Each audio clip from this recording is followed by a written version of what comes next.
I just woke up, so it's shit probably all over my face.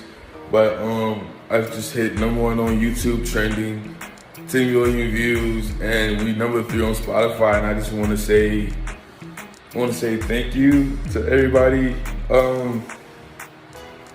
cause like I don't take none of this shit for granted.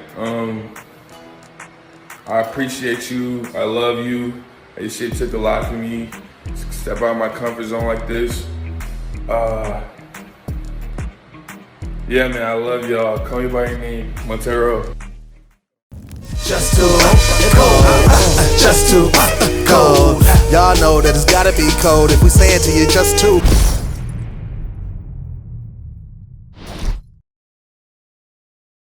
Welcome to the Kool Spot. You know, the place where creative millennials meet. Yeah.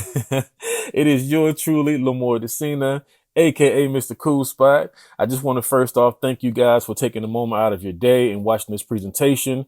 I truly believe that you'll find a lot of value in this in exchange for your time. Now, I honestly didn't think it would have taken this long to complete, but I promise you, every second was well spent, and it's well worth it too at the end of the day. Now, we live in a time where what we understand traditionally will soon be redefined.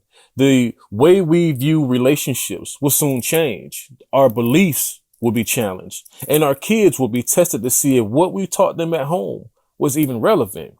Now, I say all of that to say that if you are a parent, a teacher, a professor, minister, leader, or anyone with the heart to stand against what's going on, no matter the levels, just know that I did this for you.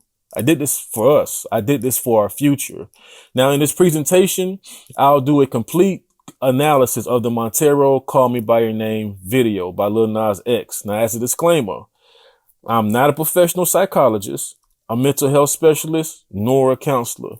This presentation is for educational use only. All right. Parental discretion is advised. Let's go in.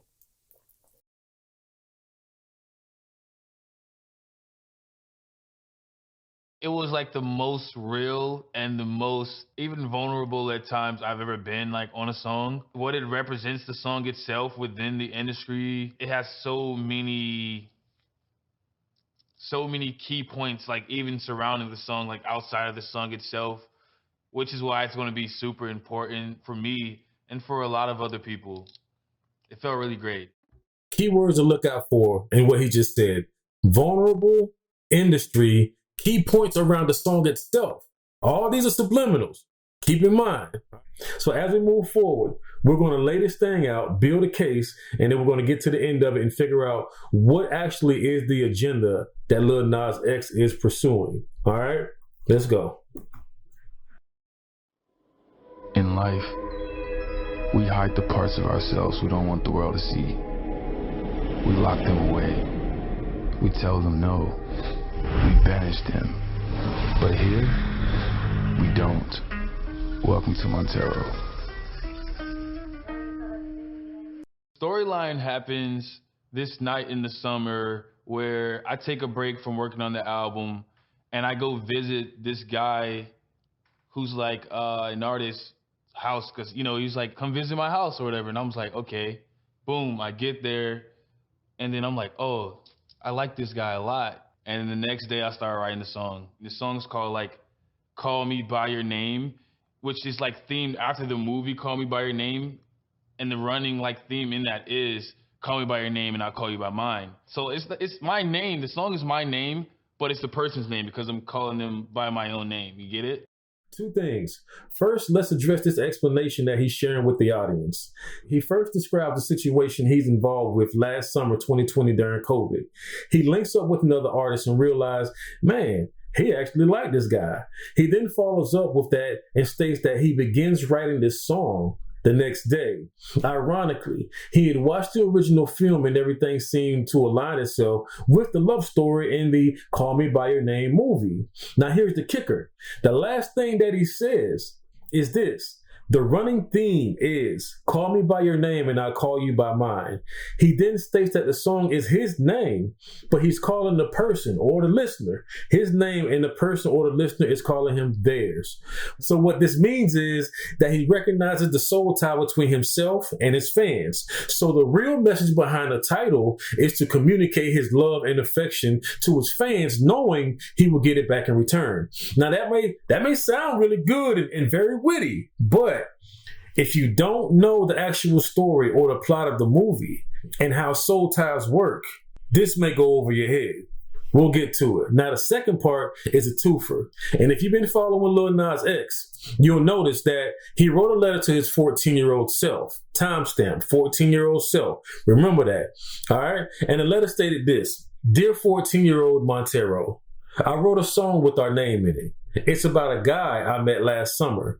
I know we promised to never come out publicly. I know we promised not to be that type of gay person. I know we promised to die with the secret, but this will open up doors for many other queer people to simply exist. You see, this is very scary for me. People will be angry. They will say I'm pushing an agenda, but the truth is I am the agenda to make people stay the F out of other people's lives and stop dictating who they should be. Sending you love from the future. Let's follow this, okay? Notice how this is connected to his backstory.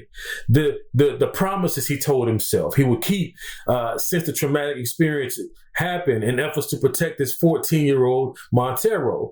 Something traumatic obviously took place. We may need to address to see if maybe we can get down to the bottom of it. So instead of asking what's wrong with you, we need to ask what happened to you, right? Now, in the second half of the letter, you have to watch for key things. Watch for the characteristic changes that takes place. All right. So in this letter, you'll notice his language. Watch this. We're looking at 3 different personalities right here. Right? I know you may think I'm crazy, but check this out. Follow me for a second. We now have the young and vulnerable 14-year-old Montero, the receiver of this letter, right? You have the older Montero playing the protector, which is the sender of this letter. And we also have the Montero that has the God complex becoming the agenda within the letter. So that's the inspiration behind the letter. All right. So I'm writing you a letter to show you inspiration on what this is turning out to be. Instead of me keeping it a secret, it's for a greater cause, just to help more queer people, just like me, to simply exist. Follow that, all right? And I know that the God complex may be something big or an overstatement, but let me explain. When reading language, punctuation is key, right? We know that this is some basic stuff. So let's lock in on line 5, right? The white line. Let's lock in on the 5th white line. So it says here, but the truth is, I am the agenda, right? We see that. When reading punctuation where one puts a comma, we know that causes a pause or separates an item in a sentence, right? Okay, so watch this. When speaking of a deity or making claims related to God, it's traditionally known to be recognized by 2 words. I am, right? I am. Now, follow me for a second. Now, if you're looking at the period at the I am, that ends the statement, correct? But he continues to run on to finish his thoughts. So watch this. Let's read it in its proper context. People will be angry. They will say, I'm pushing an agenda. But the truth is, wait, let's stop for a second and pause and put a comma here to space out or separate an item, right? Let's pause and separate. I am, period, which ends the actual sentence, which is making a statement. Then he continues on to finish his thoughts, which is pretty much an incorrect sentence. We know that. But look at the way that it's written. But the truth is, comma, space, I am, period, the agenda, ... finishes the thought. Blink, blink. I hope you guys are seeing this. I know somebody say, man, that's a reach, bro. Nas X don't even think like that. But you know what? I agree. And I can tell by his interviews that he doesn't even have the mental capacity, let alone the level of confidence. But what I can guarantee is the people around him does. That's a fact. When you make diamond status as an artist, You won't have a bunch of ignorant people that's going to be around you there for the sole purpose of feeding your ego. It doesn't work like that, right? The influence are in place. Trust me. In fact, if you remember the celebrities that were coming out within like the last 2 years, how they were getting shunned by the public, right? A lot of them, when they were coming out because of their fear of being shunned by the public, they came out with a bunch of LGBTQ plus advocates that was presented at every interview that they were at. Right? Just to make sure that the person didn't say the wrong thing. The community is strong and they're going to stick together. Right? So for the premise of this video, we look at a lot of historical facts. We look at a lot of different symbolisms and different undertones and a lot of different things. And I think what we got to realize is that the LGBTQ plus community has everything that you're looking for. They have historians, they have doctors, they have, you name it. They're there. And I can guarantee that. I caught it bad just today. You hit me with a call to your place. Ain't been out in a while anyway. Was hoping I could catch you throwing smiles in my face. It was like so super literal. It literally was something that had just occurred like the day before. And I was like, okay, how do I make sure I'm telling this as if it were a story? You know how Usher has a song like, "You Got It Bad"? I'm already like falling for this person who I just met, you know? It's like, I got it bad. It wasn't an actual call, it was a DM, but you know, the call works better for this song. It was really scary because when COVID first started, I was like completely shook. I didn't even let family and friends come around me because I'm like, I get real scared with that kind of shit. But it was really dope, like going out and seeing actual humans and having human interaction for that night. Lil Nas X is sharing his experience of when he received the DM and what his reactions was to it. Now, a few things I've noticed about the visuals, right? I don't want to miss the visuals. Let's talk about that for a second. The visuals and the storyline. The first thing is the way the measures are written shows the anticipation Nas X was describing when the artist reaches out, right?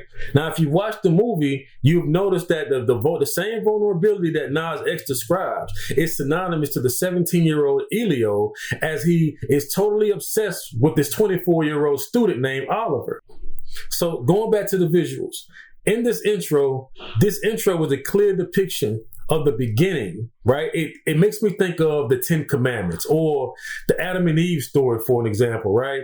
It's a reenacted version of the Adam and Eve story, but with the queer twist, along with his alter ego played as a serpent, wrapping himself around a tree of knowledge of good and evil covetously. Right? I mean, just trying to put my thoughts together.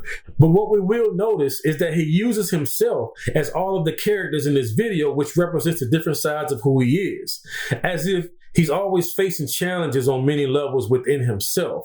Listen to what he said in another interview. Girl, you just wait though. You just wait. It gets better? Oh. Are you on what? Are we on a planet? Right here, this is like my recreation of the Adam and Eve story. Gee. This one is kind of like two versions of me, and one version is running from another version of me until it's like confronted, you know? Ooh. And then, okay, We keep going. Romantic talking, you don't even have to try. You're cute enough to fuck with me tonight. Looking at the table, all I see is bleeding white. Baby, you living the life, and nigga, you ain't living right. It seems as if they're spiraling. And it's like, okay, you having fun, but I feel like your life is not where it needs to be, I guess. Because especially in Hollywood, it's party culture. It's like we're all having fun, we're all excited, but it's like sometimes it sucks you in so much that people get lost. We're definitely having a lot of fucking fun, but it's like your focus has completely shifted. I'm not gonna lie, like, you know, I've definitely fell into that trap a couple times, and every now and then I like to just say, fuck it, I'm finna go crazy, at least for this week. But once the week is over with, or once that time I've had is over, it's like, damn, was it worth it? Did I really need to do that? Am I any happier? Nah. In that short video I just shared, Nas X is making another movie reference in the Call Me By Your Name film. Here in this scene, Elio is watching Oliver, as Oliver appears to be this carefree and confident individual. Something that Elio doesn't possess. Insecurities, right? We're going to talk about insecurities. There's almost an envy towards Oliver that Elio doesn't fully comprehend, as if there's more to him that meets the eye. Although Oliver is this social butterfly and a ladies' man, we find out deep inside his real desires is young boys. Another thing about Nas X is that we all know his sexual preference as of now. We also know what happens at those industry parties as well. I shouldn't have to go into that. We already know that there's creditable people that exposes the industry, the music industry, that have walked away from it, and they're still talking about people that are still in there actively as of today. So I don't need to go into that, all right? But the more open you are to participate in the activities that are in the party, those industry parties, the higher your likelihood will be to becoming a mega star. He is surrounded by top media influencers that will carry him to the top as long as he's participating. All right. So there's levels to this, and we're building this case. We're building this case. Cocaine and drinking with your friends. You live in the dark, boy, I cannot pretend. I'm not faced, only here to sin. If you've been in your garden, you know that you can. You know, when I got there, I saw the drugs and I saw the alcohol. And, you know, I partake in the alcohol part at least. This is kind of like a double entendre kind of thing, because it's like you live in the dark, as in your life is not in a happy spot, or at least that's what I'm receiving from you. And it's like also with these eyes, you're making at me like you live in the dark, like in the closet kind of thing, you know? I can't pretend I don't see you doing this shit, or I can't pretend I don't notice these things. Okay, it's like, I'm not phased, only here to sin. It's like, okay, you do you. I'm only here to fuck around. I'm only here to like be in your company kind of thing. If Eve ain't in your garden, you know that you can. It's kind of like, oh yeah, if you don't got a girl, if you ain't like hiding behind a cloak, you know, let me know.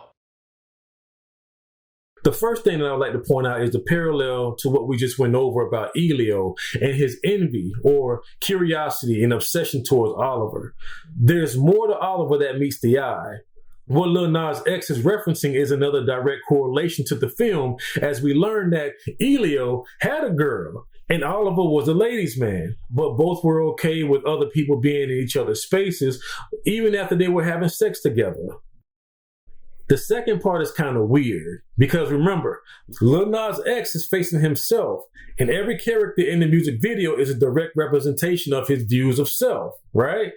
In this scene, he seduces himself, which can also show the lust of self or the lust within. The serpent here, which I will call his alter ego, captures the afraid Nas X and puts him in a trance. The serpent then says, I'm only here to sin. If Eve ain't in your garden, you know that you can. As if the woman is God to Adam, or the woman has more power than man. This shows the contrast between the original Adam and Eve story, where Eve was the one tempted by the serpent. Remember, you're in his world. So the reverse side to it is that his intentions is only to seduce the man, which ties back to his agenda. As I quote, I am the agenda. The God status. Not because he made the claim that he is the agenda, but because of the way that it is written. Do your research.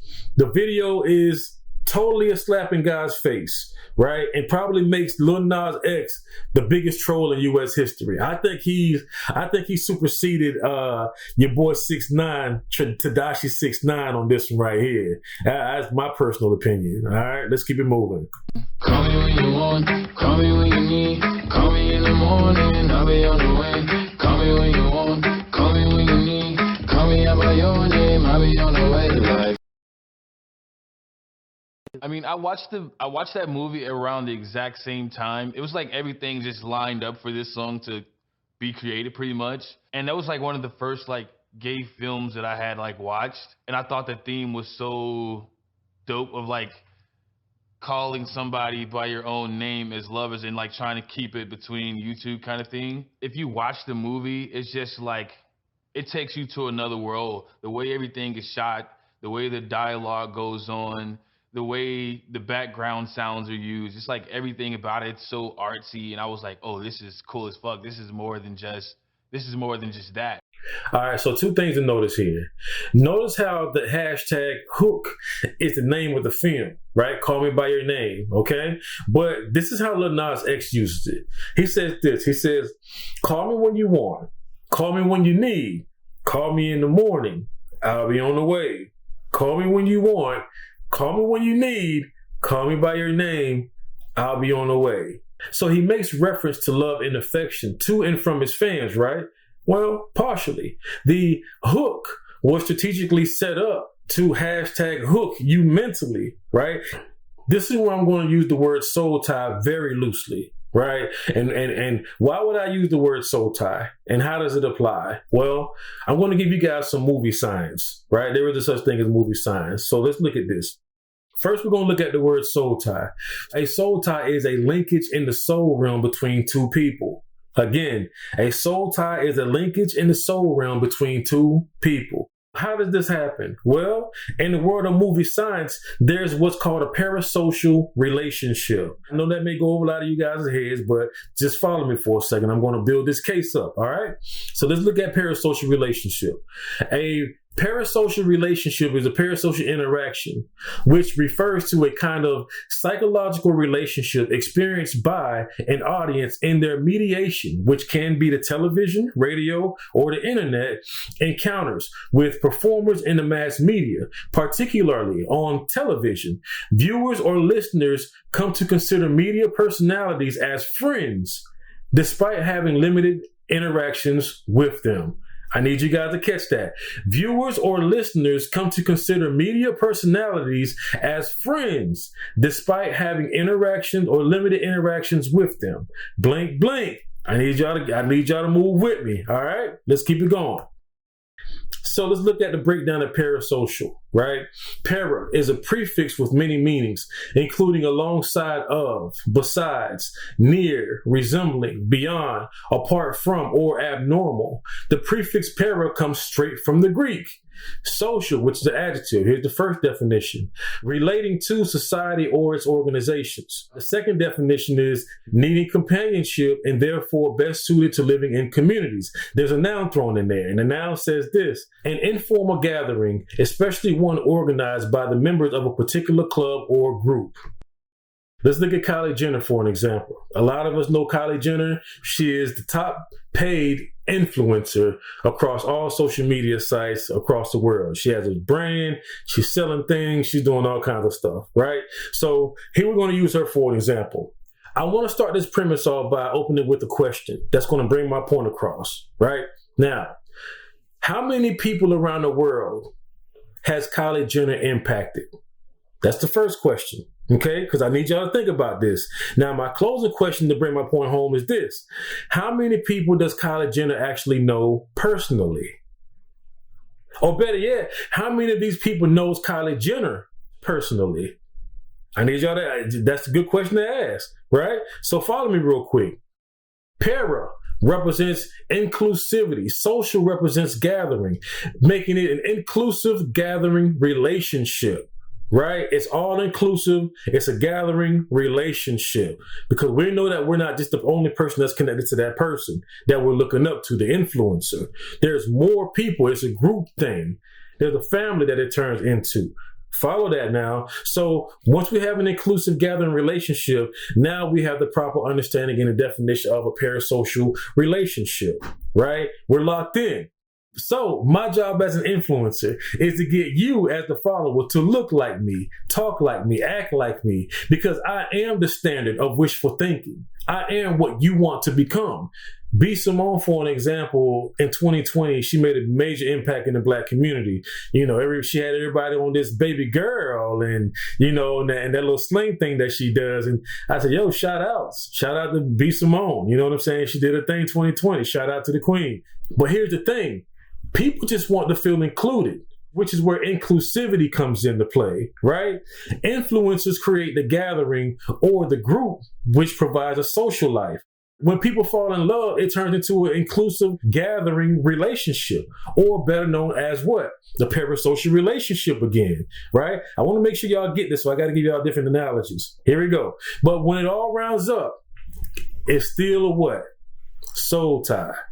So in all reality, you fell in love with the persona of the person, of the individual, their caricature, instead of who they really are. They're called media personalities for a reason, people. Do your research. Most of these sensations are not as nice in person as you think. Blink, blink. Now let's get back to this music video. All right, let's go.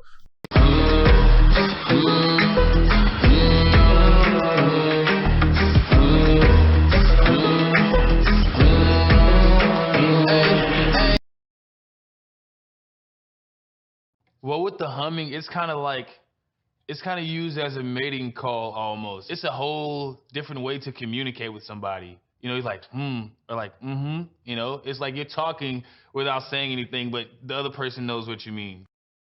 The humming in this scene represents the embracing of who he truly is, which puts him in a delightful place. He stated in that recent interview that the humming were mating calls, like a flirtatious slur. Notice as the serpent, his ego licks his stomach, the humming goes on in the background and all masculinity goes out the window. Also, if you notice the writing on the tree of knowledge of good and evil, that it's a passage from Plato's Symposium. And I had to do some research to figure out what it meant, because I found that very intriguing. And I found that time.com, shout out to time.com, man. If I had a clues bomb, I'd drop it on them. But shout out to time.com. They really gave a lot of historical facts, very, very informative information about this video. All right, so check this out. So time.com states this about the writing on the wall. The passage speaks to a capacity to imagine an equal level of neutrality to all of what we think of as sexual orientations. Howley, which is one of the researchers, he says this: it is an early example of homosexuality and bisexuality, represented as being familiar or acceptable in ways they are not always in our society today. I wanna sell what you're buying. I wanna feel on your ass in Hawaii. I want that jet lag from fucking and flying. Shoot a shot in your mouth while I'm riding. This is like where the song kind of turns more desperate almost, you know? And it's really very much a lust song. Okay, you buying this drug? I want to give it to you, you know? Or I want to be that drug, you know, kind of thing. And I want to feel on your ass in Hawaii. That one's pretty self-explanatory, like, let's go on a vacation.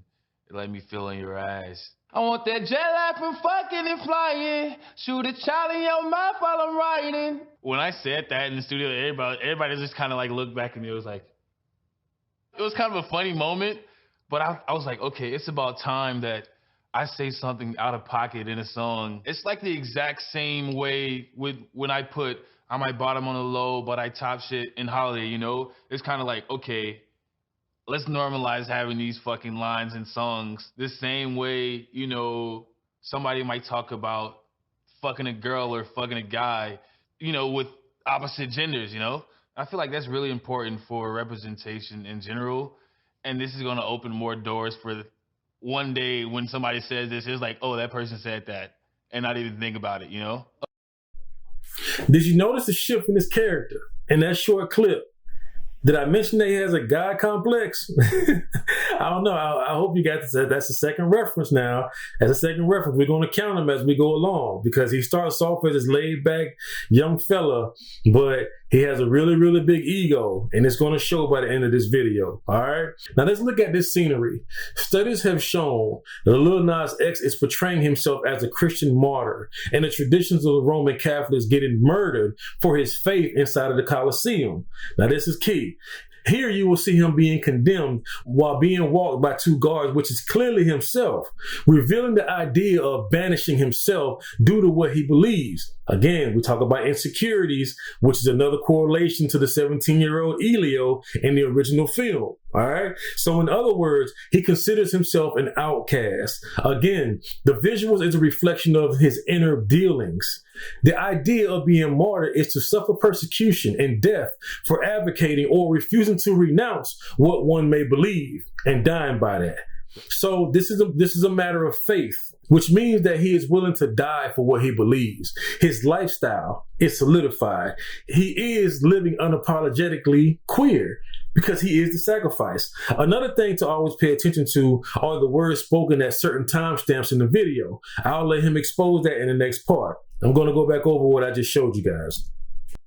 I want that jet laughing, fucking and flying. Shoot a child in your mouth while I'm riding. When I said that in the studio, everybody just kind of like looked back at me. It was kind of a funny moment, but I was like, okay, it's about time that I say something out of pocket in a song. It's like the exact same way with when I put I might bottom on the low, but I top shit in Holiday, you know? It's kind of like, okay, let's normalize having these fucking lines in songs the same way, you know, somebody might talk about fucking a girl or fucking a guy, you know, with opposite genders, you know? I feel like that's really important for representation in general. And this is going to open more doors for one day when somebody says this, it's like, oh, that person said that, and not even think about it, you know? Remember what he said in the letter to his 14-year-old self about how this being very scary for him, but how it's going to also help a lot of queer people. Now, this is tied back into his agenda. It's slowly revealing itself. This is a build-up, all right? In the second verse, Lil Nas X intentionally shares probably the most explicit line ever from the queer hip-hop community. I know the community is very few in between, but this is probably going to make history for a long, long time, just like he said. Now, I consider him hip-hop. He's definitely hip-hop, all right? So this is going to be impacted toward the hip-hop community primarily. That's what we got to keep in mind, all right? Lil Nas X is intentional about being the first to break the mold and create the stage for up-and-coming queer artists. He mentions that he wants this type of language to be the norm in the music so other queer people can be free to fully express themselves and not thinking nothing of it, just like the heterosexuals in the music industry. Keep this in mind when you think of the future of music and hip-hop. Remember, you heard it here first at the Kool Spot.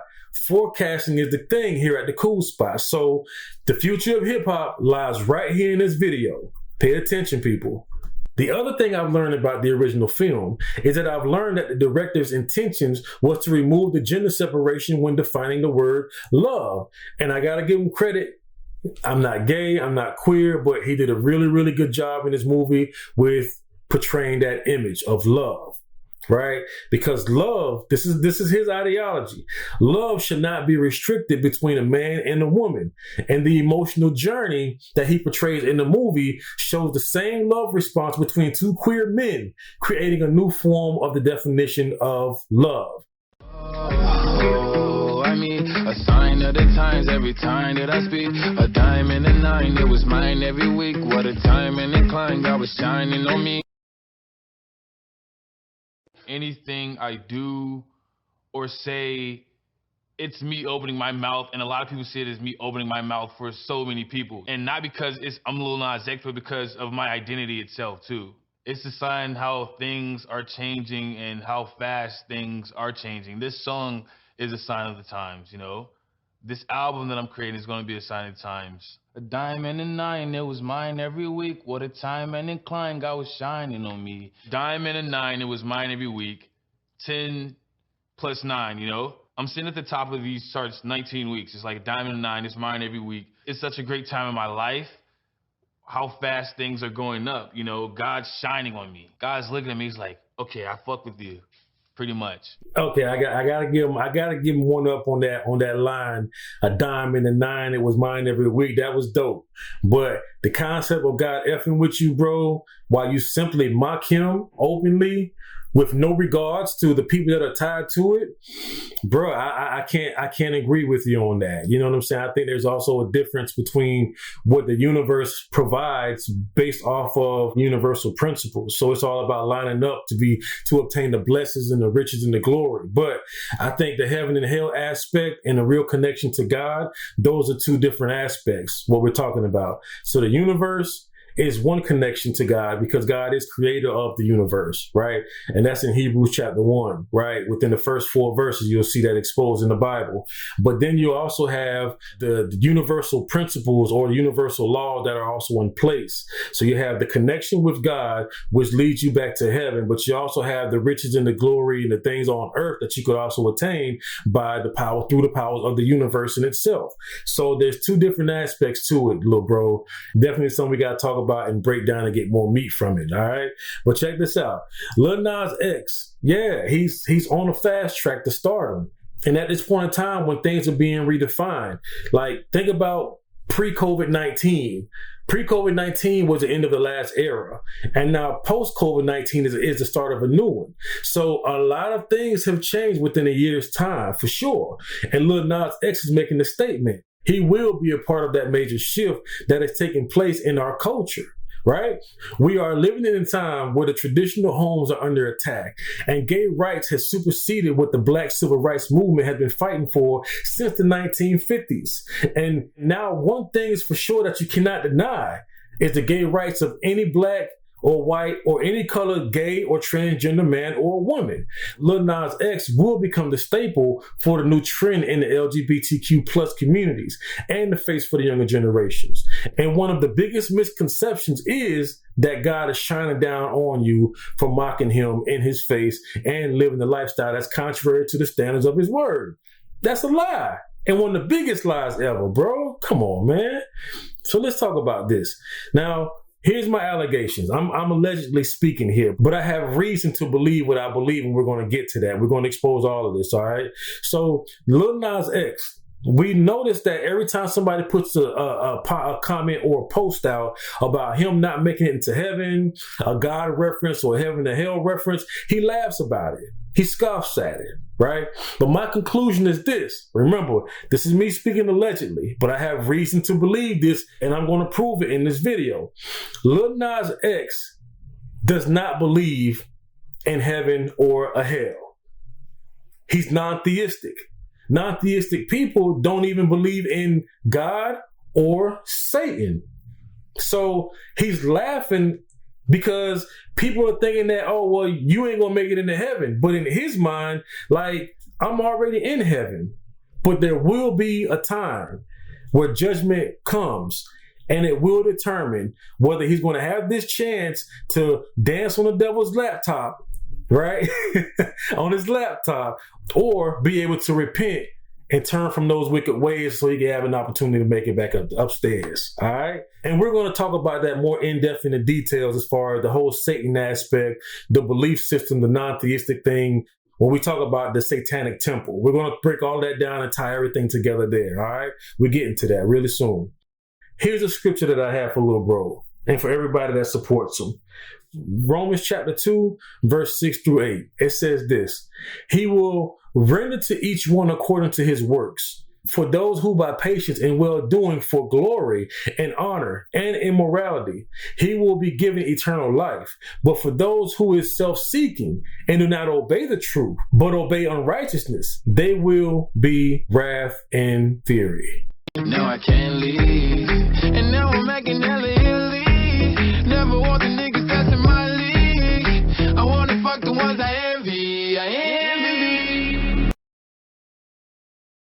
Now I can't leave, and now I'm making hella Italy. It's like once I realize, you know, I'm able to do something and I'm able to connect with it on whatever, like, huge level, something that's like, okay, I'm stuck. This is my thing. I feel more committed now more than even then, you know? And now I'm acting hella illy. It's like I'm acting like I'm that motherfucker. You feel me? I mean, I am. That's how I feel. That's the truth. Never want the niggas that's in my league. I want to fuck the ones I envy. I envy. And when I say envy, I don't mean somebody who may be above me professionally or like sexier than me or like stronger than me. It's just kind of like, okay, I love what this person is about. I love what this person is doing. I want this person. If somebody's doing the exact same thing as me, it's like, okay, I'm good on you. I want this person right here. To my point about timestamps and language, did I mention he has a God complex? I thought I might have missed it. I don't know. But that might be the second or third reference behind it. But anyway, to my point about timestamps and language, Lil Nas X is now exposing his true mindset as he speaks on acting elite. The act of being elite in its context is Lil Nas conquering his biggest obstacles in the industry, which then puts him on a higher plateau. Now that he has surpassed others that are no longer impressive, his reach is to those who are doing things that are captivating and above average. This is also a reference to how he chooses his partners. Another thing is his God complex. Did I say that already? All right, so let's talk about these visuals for a second. These visuals are important in this scene. We can clearly see that he is in shackles in front of the council within the Colosseum, ready to be martyred for what he believes or his lifestyle. Remember, every member or character in this music video are a reflection of himself. But he does something different with the people that are in the crowd. Now, I had to go back to my sources and I looked at time.com. Shout out to time.com. Man, they just so dope. So check this out. Time.com says this about the people in the crowd. If we look into the angry masses in the crowd, we notice all are seemingly made of stones, which perhaps indicates that the mob turning against him lacks independent thoughts. Right? Which is a shot to all religious organizations. That's what we need to get from that. So if you're made of stone, it just means that you lack independent thought. So we're programmed systematically to think one way. You're not three-dimensional. You're one-dimensional, in fact. And this video is exposing that. That's why they're shunning him, because he's thinking in a three-dimensional way while everybody else is thinking one-dimensional. Now, if we look closely at the stones that they're throwing at him, we notice that they're not actually stones. They're butt plugs. Think of this. The religious people who lack independence of thought are stoning him with butt plugs.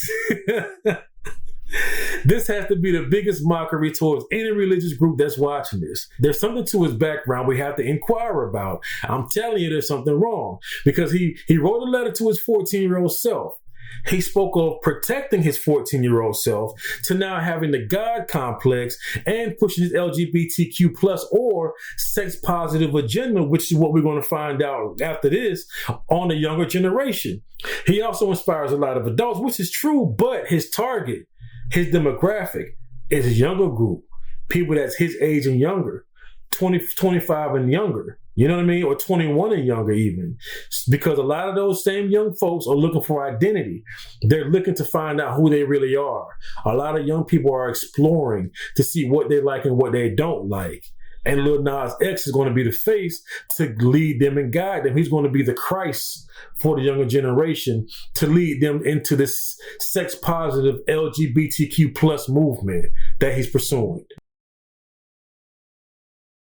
As someone who was raised in a deeply Christian household, I find this entire video to be absolutely disgusting. I'm appalled that Lil Nas...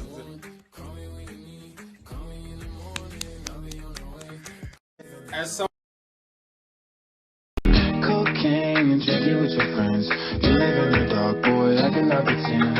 I'm not faced, only here to sin. If you've been in your garden, you know that you can. Time.com did a phenomenal job giving the historical references to this video.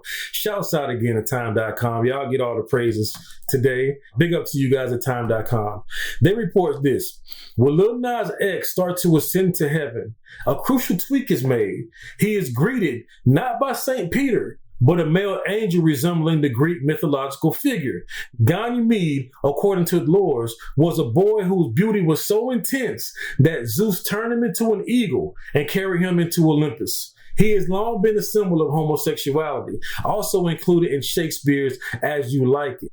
So this is a depiction of Lil Nas X appearing as a beautiful angel and the spirit of self ascending to meet himself as if he is welcome into salvation or welcome himself into salvation until the devil made a special request and sent up the stripper pole to entice him.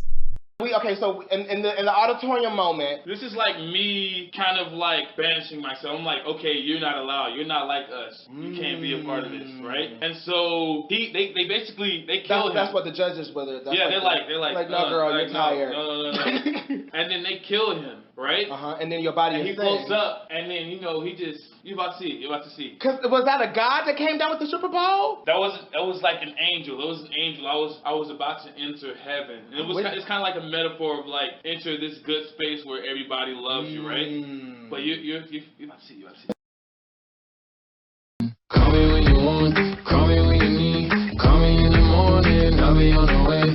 Call me when you want, call me when you need. Call me out by your name, I'll be on the way. Like, call me by your name.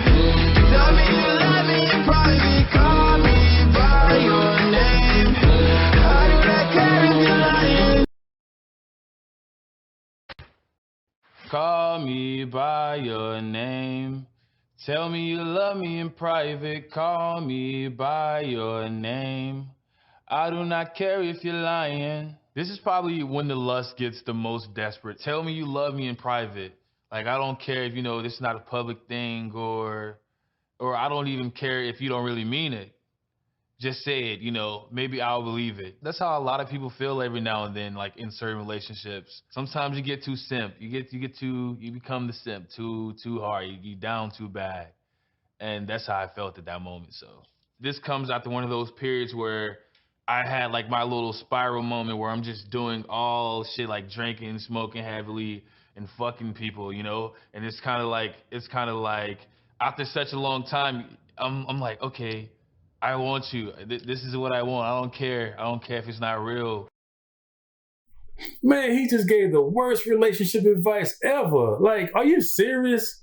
Come on, bro. And I don't know. I try to give people the benefit of the doubt. Maybe he didn't know. Or maybe he did. But this is what he said. He said this: call me by your name, even if you don't care. Just say it. Maybe I'll believe it. Oh my goodness. Now, he also makes a reference to what it's like when he's spiraling. He shares that after a while, he drinks and smokes and have promiscuous sex with people that he doesn't care about having emotional ties to. Come on, Nas X. Come on, bro. But this is my challenge to you. I challenge you to do a simple search on Google. Google influencers and mental health. The first link that pops up should take you to the Google Scholar search engine. Most of you guys probably didn't know that Google has a Scholar search engine, but look that up for different articles and different things like that. A lot of good information. Now, I had to share that nugget with all of you researchers out there because this is going to have to become some kind of a movement where we're starting to promote truth.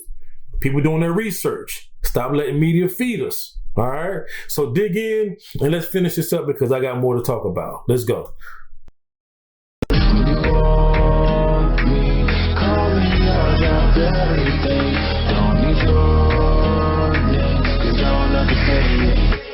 Let's ride.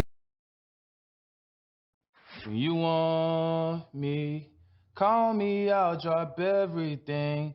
Don't need your name, cause I will not to say it. Fuck it, let's ride. I didn't include these lines in the official song, but I put it in the video, so now y'all gotta go watch the video, or you have no choice, you'll never hear it in your life. Once you watch the video, you're gonna be like, okay, this clicks more, cause it's kind of like this walking scene. It's like, I'm walking over to somebody, and then I'm like, fuck it, let's go, let's get with it. And then there's like this little break dance kind of sound thing going on. It's gonna be sick though.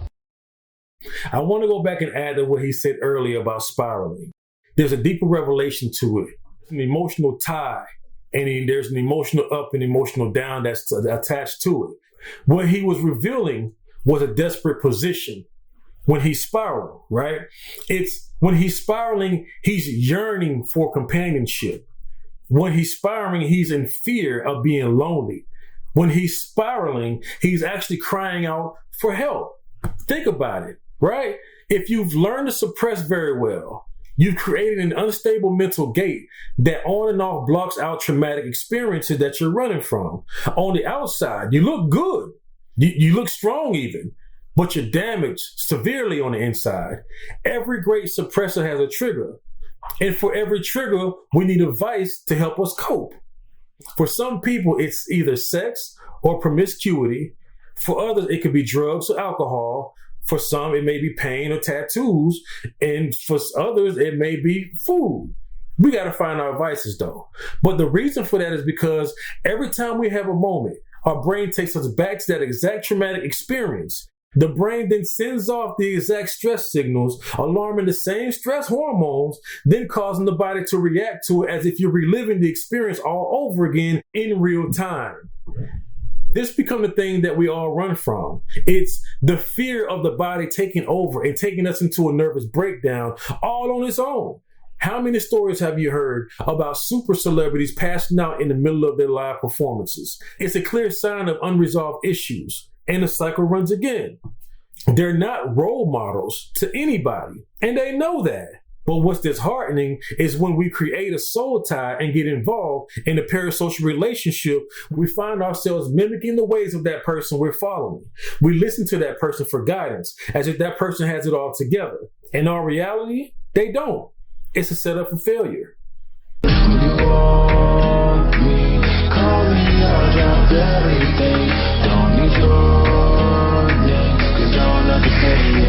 Okay, that's right. This scene is a little heavy. Lil Nas makes it into hell. Now, notice how his demeanor completely changed. Because remember, he went from the carefree and afraid Nas X to becoming seduced by his alter ego and finding himself, and then being persecuted or martyred by the council with the butt plug and almost making it into heaven, but chose hell instead. At this point, he has fully embraced who he is, and with all confidence, he struts down the path that leads to the devil's temple. As he struts down the path that leads to the devil's temple, he resembles this character, his infernal majesty. You guys remember him from the Powerpuff Girls, right? Sometimes spelled him, they called him him sometimes, but him is a secondary antagonist of the Powerpuff Girls and the devil of this world. I know I had to pull these pictures and stuff offline, but I used to watch the Powerpuff Girls, you know, Blossom, Bubbles, Buttercup. They were considered the perfect little girls. They were created by, you remember Professor Utonium? He mixed up, sugar, spice, and everything nice. The Powerpuff Girls became the typical idea of what people should represent, especially little girls. Well, was that a god that came down with the Super Bowl? That was like an angel. It was an angel. I was about to enter heaven. And it's kind of like a metaphor of like enter this good space where everybody loves you, right? But you about to see. Here we have the scene where Lil Nas X enters the temple to meet the devil. In this scene, we notice a Latin phrase that is slightly hidden. And the phrase says this, damnat quod non intelligent. Right? And I don't speak Latin, but I gave my best try. And what the meaning of it is this. They condemn what they do not understand. Again, the meaning of that symbol, I circled on the screen right there. It means they condemn what they do not understand. Here's where things go left for a second.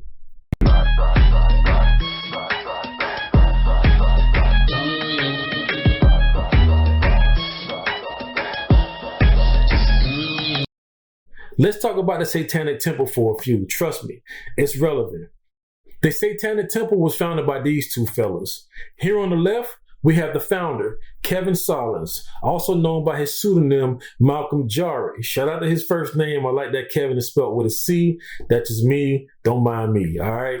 On the right, you got the face of the Satanic Temple. His name is Lucien Greaves, right? Lucien Greaves is also known by his pseudonym, Douglas Messner.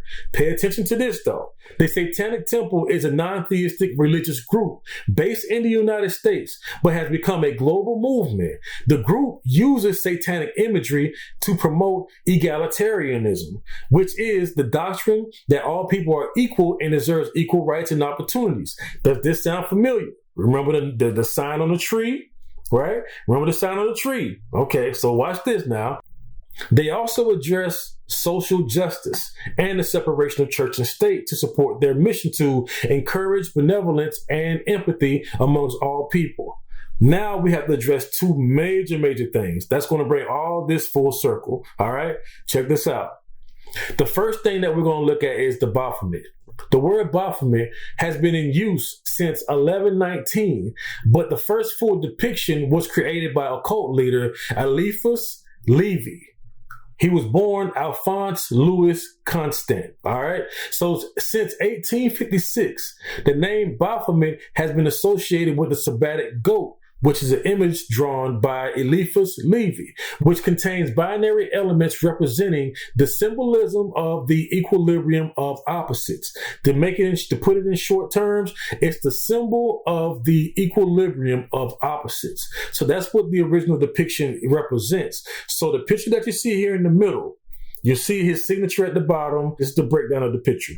Notice how you have half human and half animal. You have male, but you also have female. You have good, but you also have evil. You have on and you have off. etc. Now, on one hand, Levy's intentions was to symbolize his concept of balance that was essential to his magnetic notion of the astral light. Right? On the other hand, the Baphomet represents a tradition that should result in a perfect social order. So from any occult leader or any satanic movement, one of the main themes that you will find that they claim is perfect social order. That's a tradition for any Satanist, perfect social order. So again, the Baphomet represented balance, but ultimately, their movement was to promote perfect social order. And we'll see how that ties back into even Lil Nas X and his agenda, and even the Constitution, and a lot of things, all right? So if you look here to the far right, you'll notice that I have the most recent version of the statue created by the Satanic Temple. That was created back in 2015. Do you notice the difference? There's children involved. Okay, all right, so now let's go in and give a little bit of history.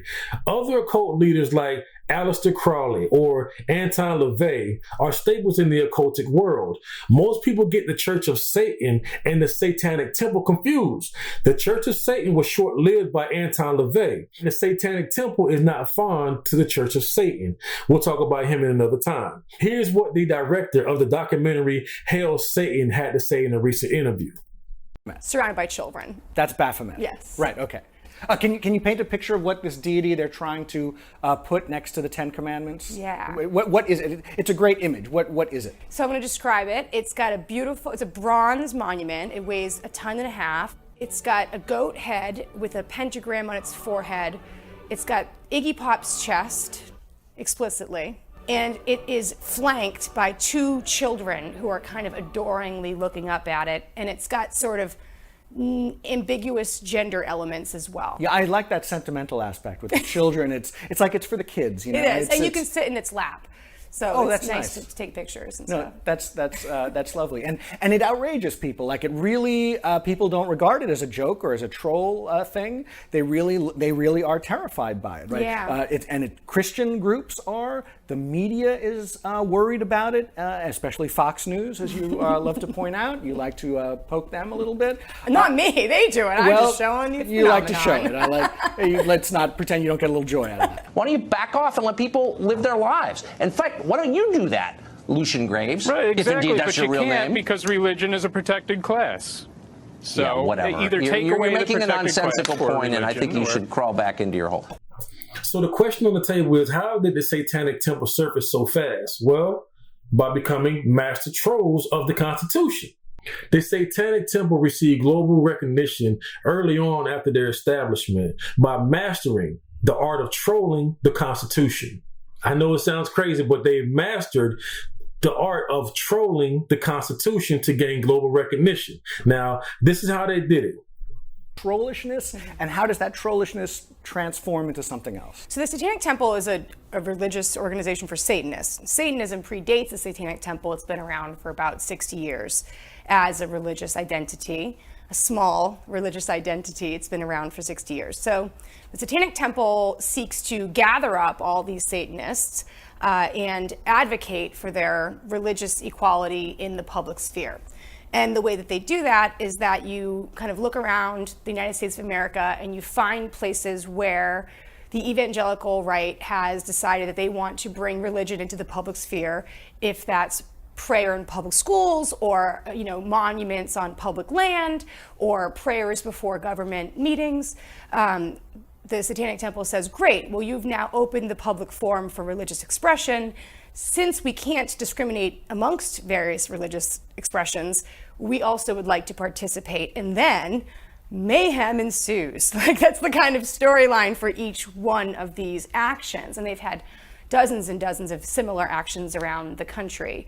So that's the trolling part, right? Because and it's an airtight constitutional argument, right? It's pretty hard to argue with, yeah. I mean, they test the First Amendment in several jurisdictions, in Arizona, Missouri, where else? Arkansas. Mm-hmm. And what do they find? What do they find? They find that we are extremely prejudicial about how we enforce the First Amendment. Surprise!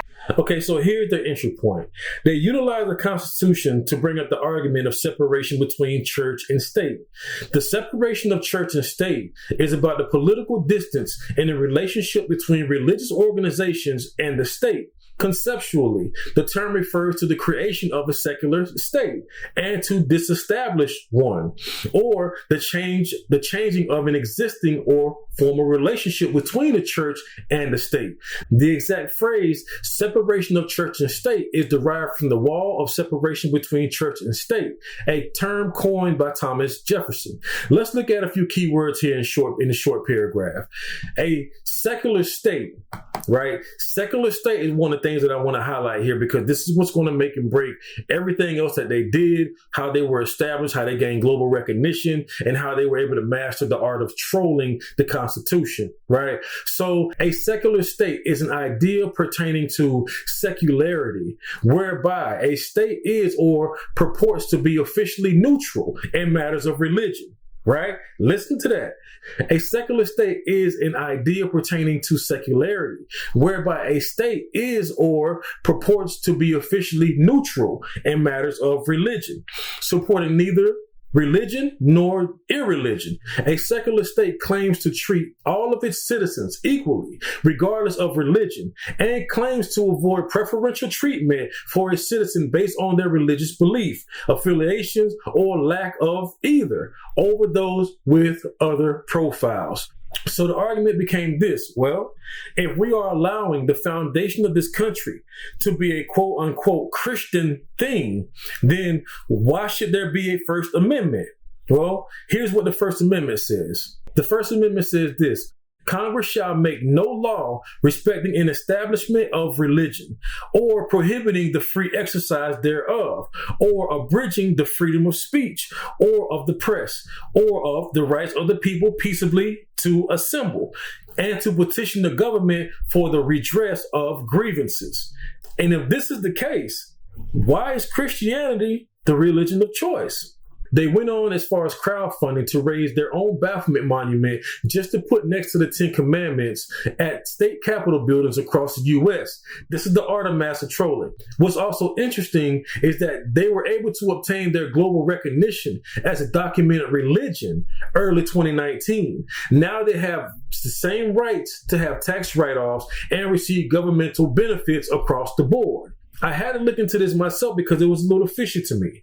But how does a political group that's trying to keep church and state separated obtain a certified religious approval by the government? Right? So the first thing is this: a traditional religious organization must have a space where they meet and worship. We're talking about a mosque or a church or temples or synagogues or a chapel. Here's how Lucien Greaves described their location in an interview with Good Morning Britain. If I walked into the Satanic Temple, I'm assuming that there is a building, the Satanic Temple, yeah? Correct, okay. in Salem, Massachusetts. If I walked in there, if I walk into any other place of worship, there'll probably be a sign, well, sort of almost their mission statement that I would be welcome to. What would be, in a sentence, the mission statement of the Satanic Temple as I walk through those doors? We don't have a mission statement on the doors, but anybody's welcome to come in. It's set up more like an art gallery where people can come in on their own and tour through. It's set up more like an art gallery where people can come in on their own and tour through. It's set up more like an art gallery where people can come in on their own and tour through. I hope you get the point. I hope y'all see where this is going. All right. So that was the first step. The establishment of their religion is not a traditional setting. It's set up more like an art gallery. So it's not a place of worship. It's just a place where people that want to tour and see what their actual building looks like can come and experience pictures, history, different things that they were able to collect along the way. That's all that their buildings are. So a traditional church setting is a place where people have to maintain as a place of worship. I hope y'all catching this, all right? So watch this now. The second thing is about the worship aspect. Most people believe that a Satanist is a devil worshiper, and that's a misconception. Satanists are just non-theistic believers, meaning that they do not believe in actual God or Satan. Sounds familiar? They reference their deity, Baphomet, as their image of adornment as a coat. Remember what I quoted earlier about Eliphas Levi. The Baphomet contains binary elements representing the symbolism of the equilibrium of opposites. So in our reality, the concept of the Baphomet aligns with the First Amendment, which also aligns with the argument of separation of church and state, which also aligns with the LGBTQ plus movement, which also aligns to sex positivity, and also the Plato Symphonium written on a tree in Lil Nas X video. And now finally we begin to see the agenda of Lil Nas X. This is why I believe that he is a non-theistic individual. I can't say Satanist, possibly, but non-theistic, absolutely. So he's part of the LGBTQ plus community. And he's also at least studied this Satanic Temple and how they move and how they were established to understand how to fully troll and get himself out there like he did for this video that he just released. I hope I haven't lost you guys, man. This stuff is so good. So good. All right. So Lucien Greaves states this in another interview, that more than 50% of the Satanic Temple members were of the LGBTQ plus community. He states that they are disowned and disenfranchised from the traditional religious institutions and are willing to embrace a religious identification that is boldly willing to speak out against the contrary. But the problem that we have here is the burden of acceptance. I believe that there is a collaboration with the LGBTQ plus community and the Satanic Temple that will turn this world as we know it upside down. Just think about it. The LGBTQ plus movement are already heavily involved with politics and changing policies for gay rights, while the Satanic Temple is pushing for social justice, equal rights, and their coin, separation of church and state, which will finally finalize the circle if this case is true. The level of rulership the LGBTQ plus community wants cannot happen on its own because they do not have a solid leg to stand on within the Constitution. But with both powers combined, church, we got a problem. We have a real problem. Lil Nas X is a diamond artist. My conclusion after doing all of this research is that Lil Nas X is under the influence of people of high regards within the LGBTQ plus community and have at least studied the Satanic Temple, if not already a member. Lil Nas X's mission isn't a massive one, but it will impact the masses within our youth in particular. They are the future. So he has one job: promote sex positivity. And being that he has mastered Twitter early on in his career, he's learned the art of trolling. And no better way to gain global attention than to troll the Christian community. It's no different than what the Satanic Temple did to gain global attention within the 2 years after they surfaced in 2012. We're going to close this out. But before I close out, I got to share these last 2 points. What is sex positivity? Again, parents, we have to be mindful. We have to know exactly what's going on, and we have to be aware. So what is sex positivity? Sex positivity, to me, is a celebration of all sexual acts and relationship styles and structures between consenting adults. And that includes also opting out of sex.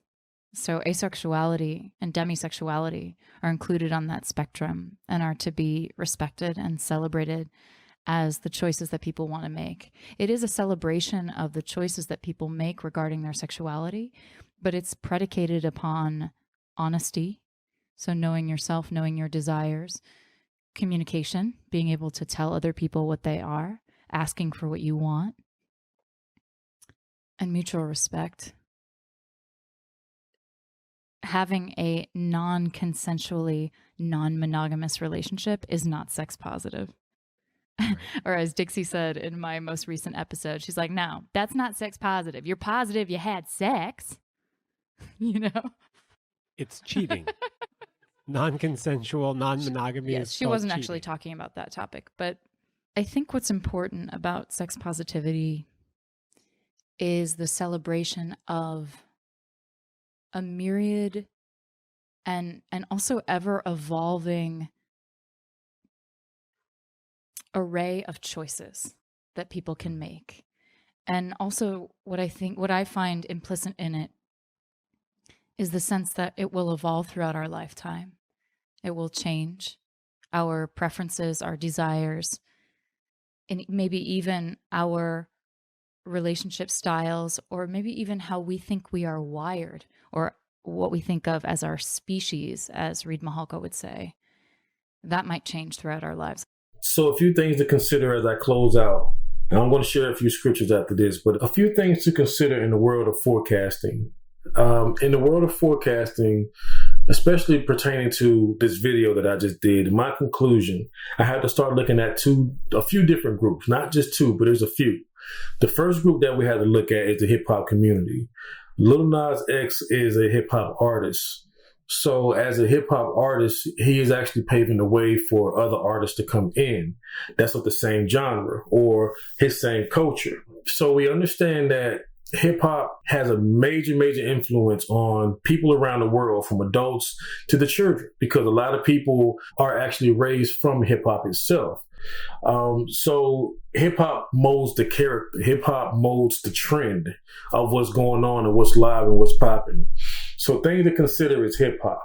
We want to consider the things that Lil Nas X is doing. He's a key player to watch in the hip hop industry.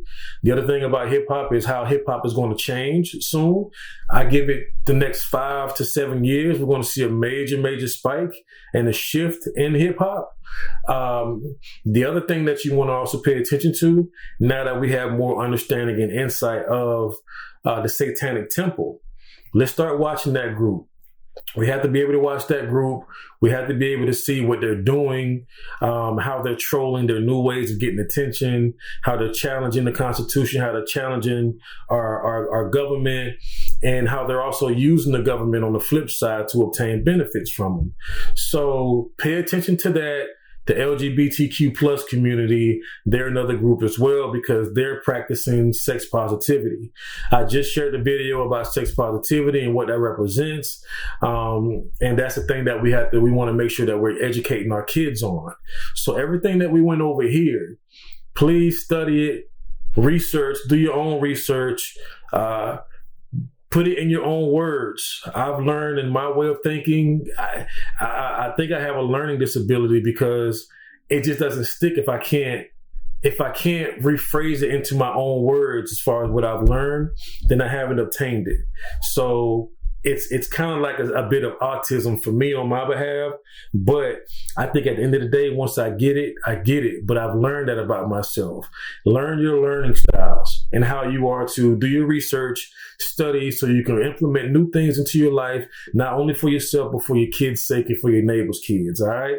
So I'm going to close out with a few scriptures. The first scripture I'm going to share is this, Romans 6:16. Do you not know that if you present yourselves to anyone as obedient slaves, you are a slave of the one of whom you obey, either of sin, which leads to death, or obedience, which leads to righteousness? Romans 1:18-25 says this. This one's a little lengthy, and I'm out your way, all right? For God's wrath is revealed from heaven against all godlessness and unrighteousness of people, by whom their unrighteousness suppresses the truth. Since what can be known about God is evident amongst them, because God has shown it to them. For his invisible attributes, that is, his eternal power and divine nature, has been clearly seen since the creation of the world, being understood through what he has made. As a creation of the world, as a result, people are without excuse, for though they knew God, they did not glorify him as God or show gratitude. Instead, their thinking became nonsense, and their senseless minds were darkened. Claiming to be wise, they became fools, and exchanged the glory of the immortal God for images resembling mortal man, birds, four-footed animals, and reptiles. Therefore, God delivered them over to a reprobate mind, or a heart of sexual impurity, so that their bodies were degraded amongst themselves. They exchanged the truth of God for a lie, and worshiped and served something created instead of the Creator, who is praised forever. Amen. My hopes is that this becomes a wake-up call to all who is a heart to stand in the midst of a wicked world and share their truths. My purpose as a millennial is to be a source of information to the millennials first and the generations to come second, as the elders were to me. We as millennials have a charge to step up and stop running. Lil Nas X spoke in the interview about the times and the changes to come. And if we are not in place due to fear, we lose. I wanted to share my thoughts on church hurt, but I had a conviction and I had to cancel that thought because that's not a light subject for me. So I had to turn that back around and just kind of avoid it. I felt like this video had enough information that reveals the effects from church or church hurt, because clearly Lil Nas X used to be a Christian growing up. So just like anybody else that turned their back, he had some bad experiences due to the burden of being accepted. So now he is who he is because where he was willing to be bold and courageous, the people there didn't accept him. And I think that's something that we're going to have to address within our own selves. Now, I'm learning to love on a different level. I'm learning to see things differently, especially with different people with different beliefs or even positions in life. If there's a queer group that's out there, I don't hate anybody. I'm going to show unconditional love and affection to everybody. You know what I mean? But I think the church has to learn to do the same thing. Not saying that we ignore the fact that they may be queer or have differences as far as their sexuality. But I'm just saying, don't ignore it, but show more grace and show more mercy. You know what I'm saying? Show more love and more affection to those people because they're still people at the end of the day. All right? So that's my time, yo. God bless y'all. Blank, blank. If you haven't already, like, comment, share, subscribe to the Kool Spot on YouTube. Check us out on Facebook and everywhere else. So I appreciate you guys. I love y'all. You guys have a good one.